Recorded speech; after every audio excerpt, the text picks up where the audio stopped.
জীবন দিয়েছে, পঙ্গু হয়েছে, যার মধ্য দিয়ে বাংলাদেশের মানুষেরা দীর্ঘ সময় ধরে চেপে বসা এক ফ্যাসিবাদ থেকে আমরা মুক্তি লাভ করতে পেরেছিলাম।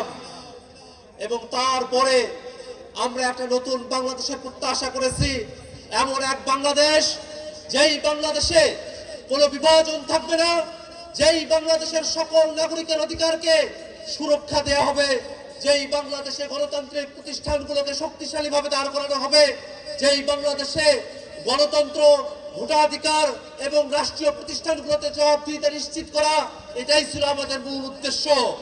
এবং সেই উদ্দেশ্যকে ধারণ করে আমরা ঐক্যবদ্ধ কমিশনের আলোচনায় বসেছিলাম। সেই ঐক্যবদ্ধ কমিশনের আলোচনা থেকেই গণভোটের সিদ্ধান্ত। সেই গণভোটে এই কালীগঞ্জের মানুষেরা, গাজীপুরের মানুষেরা, বাংলাদেশের মানুষেরা 70% মানুষ গণভোটে হ্যাঁ পক্ষে অবস্থান নিয়েছে। কিন্তু দুর্ভাগ্যের বিষয়, এই সংসদে প্রথম অধিবেশন, দ্বিতীয় অধিবেশন চলছে, কিন্তু এখনো পর্যন্ত গণভোটের প্রশ্নের কোনো সুরাহা করা হয় নাই। আমরা সরকারকে জানান দিতে চাই যে বাংলাদেশের মানুষেরা 70% মানুষ গণভোটে হ্যাঁ পক্ষে বলেছিল, সেই মানুষেরা কিন্তু এখনো পর্যন্ত জীবিত আছে, সেই মানুষেরা জেগে আছে, তারা অপেক্ষা করছে, তারা সরকারকে সময় দিচ্ছে।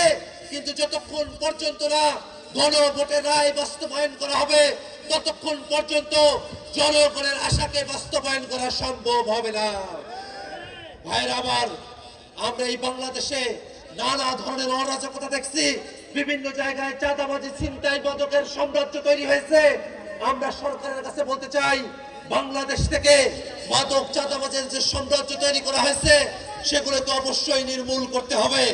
এবং পাশাপাশি আমরা বাংলাদেশে জাতীয় নাগরিক পার্টি এনসিপির একটি মধ্যমপন্থী রাজনীতিকে ছড়িয়ে দেওয়ার কাজ করছে। আমরা এই কালীগঞ্জবাসী এবং গোটা গাজীপুরবাসীকে আহ্বান জানাবো, এনসিপির সাথে থাকুন।